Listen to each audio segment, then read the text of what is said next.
Well, good morning, everyone. Perhaps it's good evening over there. I'm delighted to be participating in the Financial Street Forum for 2024. I'm sorry I couldn't be there, and so I've provided this modest account of risk management on a video. It's a vast subject with research on many aspects of it. I will very briefly go over some of the main topics and then focus on the little things I know a little bit about, and will leave much that is not touched and for others to cover. We begin by sharing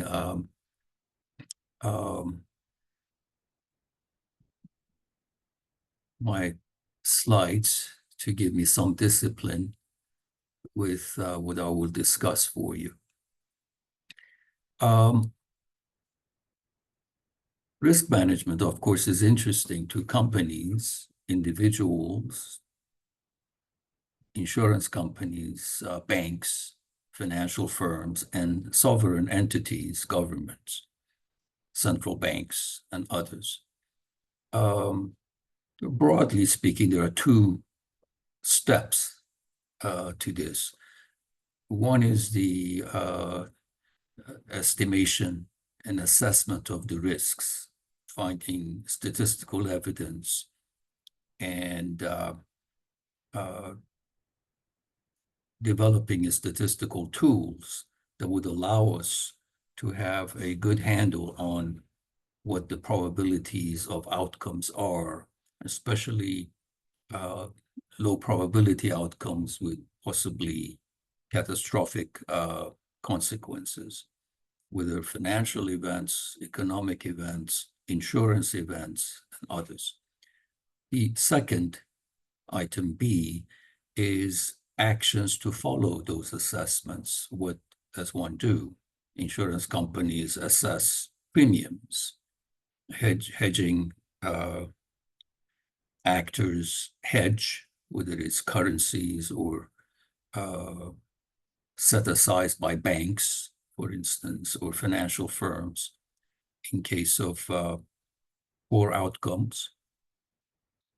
And for governments, presumably for a rainy day, set-asides are a way to go. Deciding how much to set aside is quite consequential.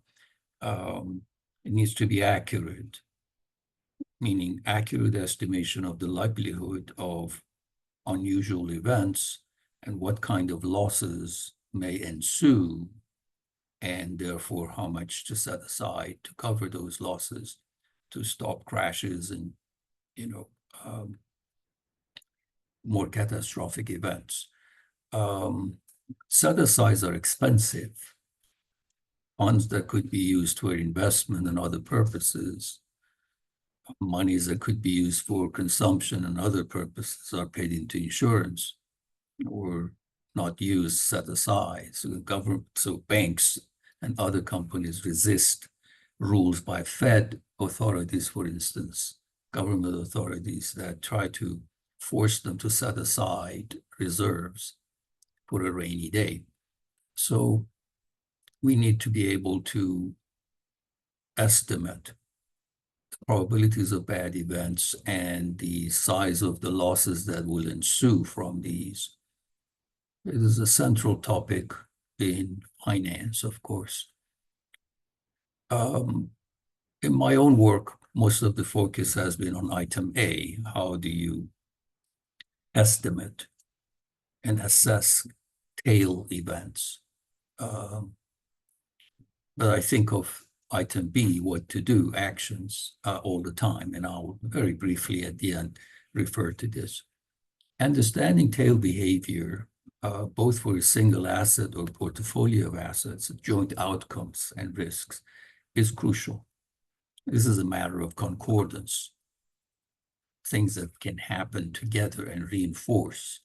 An insurance company covers you for floods and fires and car insurance, car accidents. If all of these happen in substantial volume together, it's a very different risk than if they happen individually. And in each case, question is how to prepare for it. The era of Gaussian assessments was a very long one, either explicitly or implicitly. Most calculations were done with the presumption that the distribution of outcomes is subject to the Gaussian normal law distribution. This is, of course, it's over, should be. There is general recognition that Gaussianity doesn't work, and in particular, for assessment of joint risks, joint outcomes, bad outcomes, Gaussianity can mislead very badly. Unfortunately, we still depend on moment approximations, moment computations to deal with potential tail events. I'll briefly talk about that in a moment. And this is as if we are still talking about the world of linearity and Gaussianity and so on. And one thing we do know in finance and risk management and stock markets is that returns outcomes are not normal. And so this is concerning. Copulas were invented to come to rescue, and famous work and books by Embrecht, Harry Joe, and others. I began to teach these in my graduate courses very early on because they offered a potentiality for estimating, especially joint events that were non-Gaussian, to better compute what was at risk and the probabilities of catastrophic events. This basically require better quantile estimation and knowing how to do non-parametric density estimation, maybe using machine learning, and the newer techniques, not as well known, distribution regressions that compete with quantile regressions and give you entire conditional distributions and a mechanism by which you can be quite flexible in terms of what functional forms you use. The distribution regressions code, asymptotic inference theory, and so on, is by Chernozyukov, Fernandez-Val, and others. Websites at MIT and Boston University provide the code. Fernandez-Val and others have even gone into multivariable distribution regressions. So far, two variables, two risks, as it were. What do we use these tail area estimations and inference theory? We want to compute things like value at risk and expected shortfall. Conventions like Basel III require financial institutions and authorities to follow certain rules and constantly monitor the value at risk and expected shortfall and other concepts of risky outcomes, catastrophic outcomes, tail event outcomes. I've done some modest work on this. Citations are in this presentation. I will share them with the organizers so that they can be made available to the public. These involve both better estimation of tail area value at risk, as well as the idea that risk functions, decision functions, are particular. Quadratic risk dominates still, mean variance kind of analysis.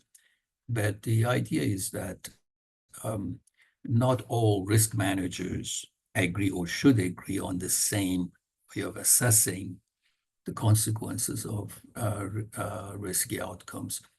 And so if you want to have uniform ranking of bad tail outcomes, you're talking about the stochastic dominance concepts. And these couple of papers that I mentioned here are some of the few works that try to look at the rankings of outcomes for banks and financial institutions based on a stochastic dominance that take value at risk and expected shortfall to a distribution level.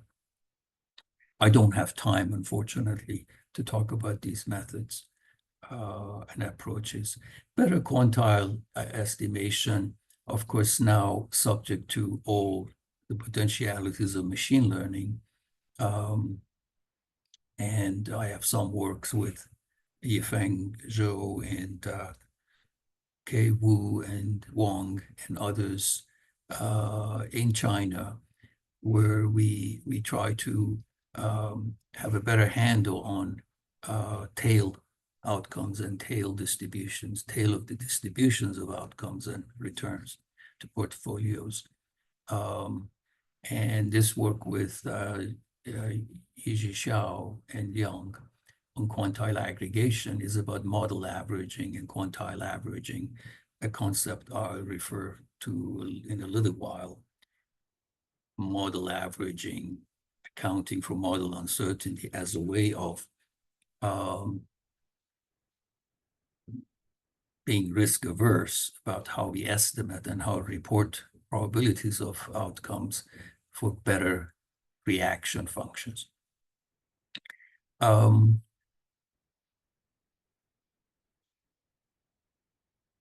The extremal quantiles behave very differently from quantiles in the tails.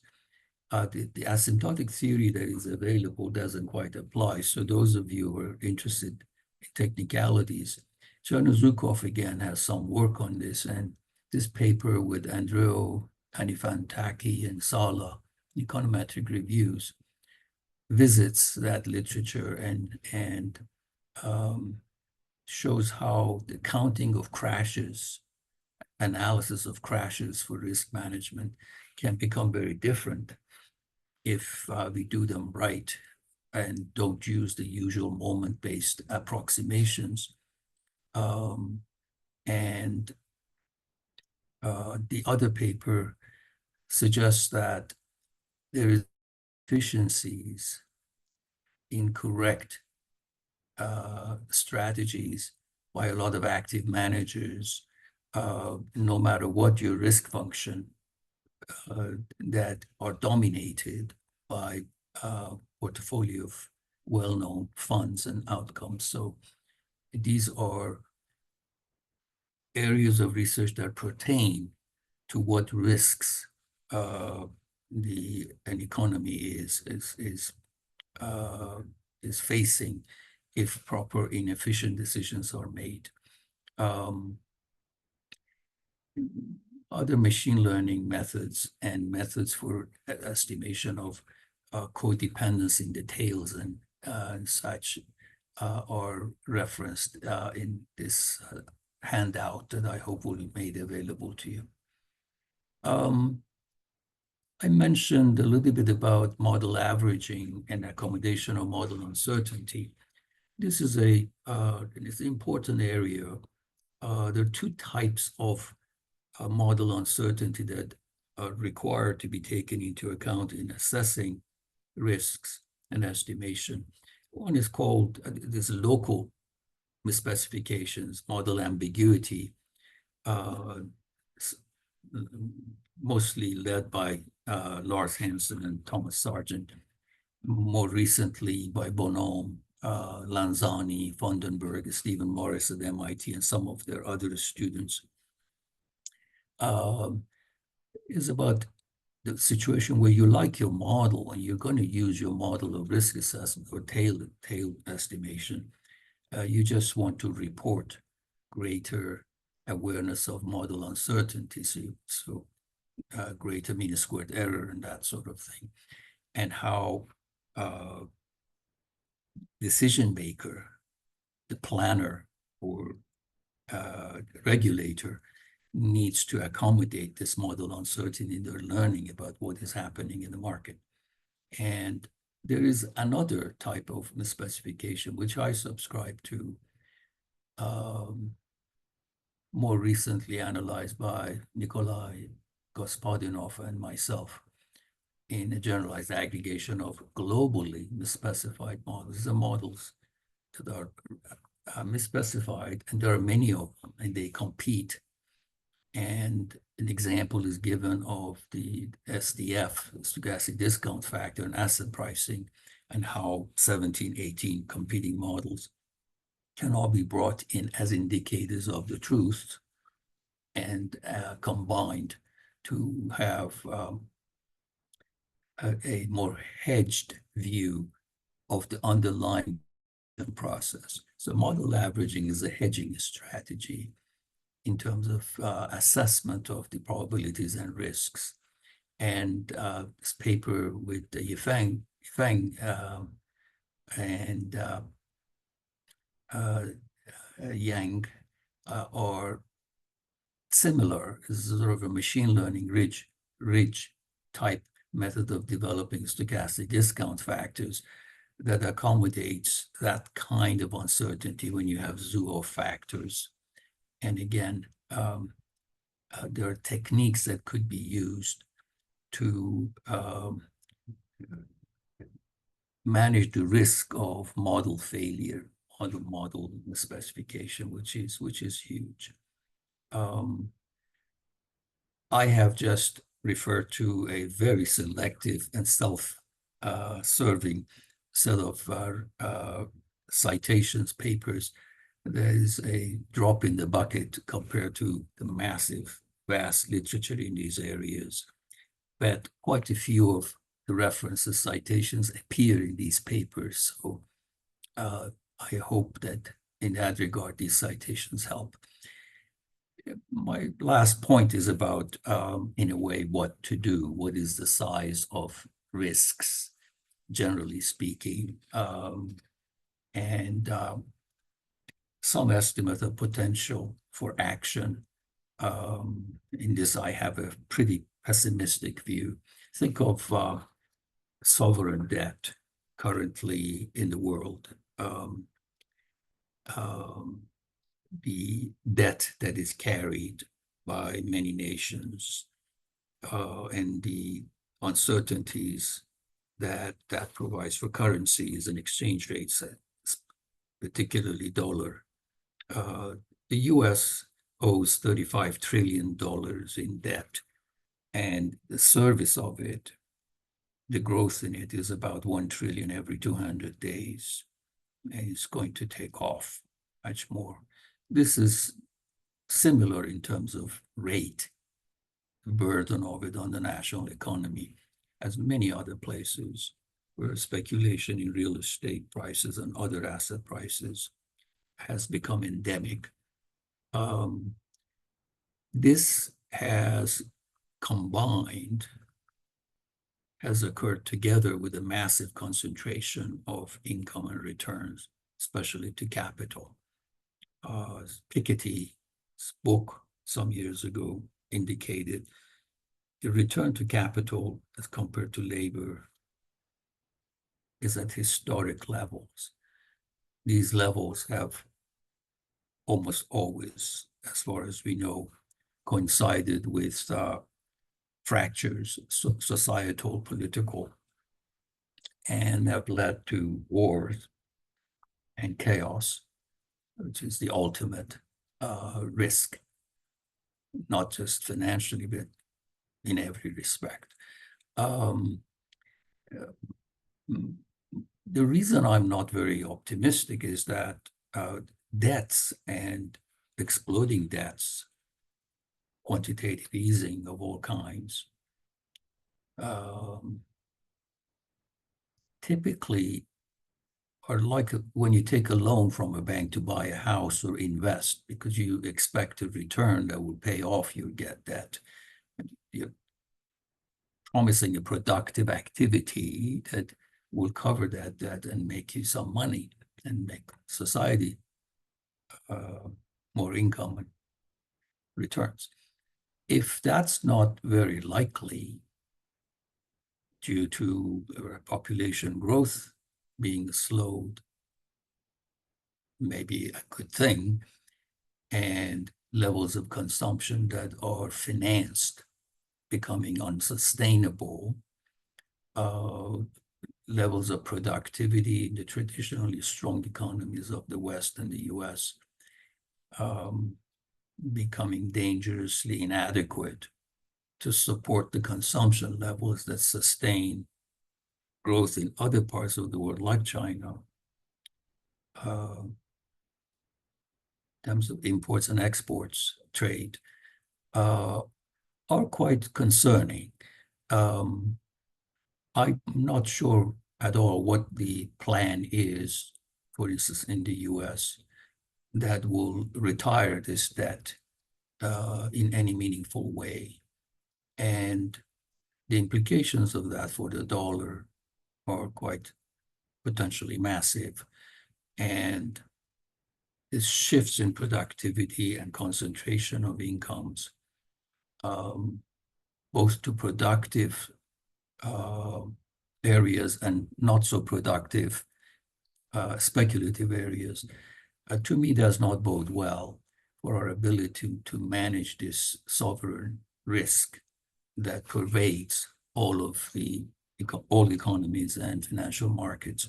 So estimating these may become very difficult because the data that we have available may not be relevant to the types or levels of risks that we are facing, making the already difficult estimation and inference about tail behavior, unusual low probability outcomes, even more difficult. So I'm afraid with that rather pessimistic view of things, to end, I am aware of the time limits, and so I bid you farewell, and I thank you for listening to this presentation. Appreciate it.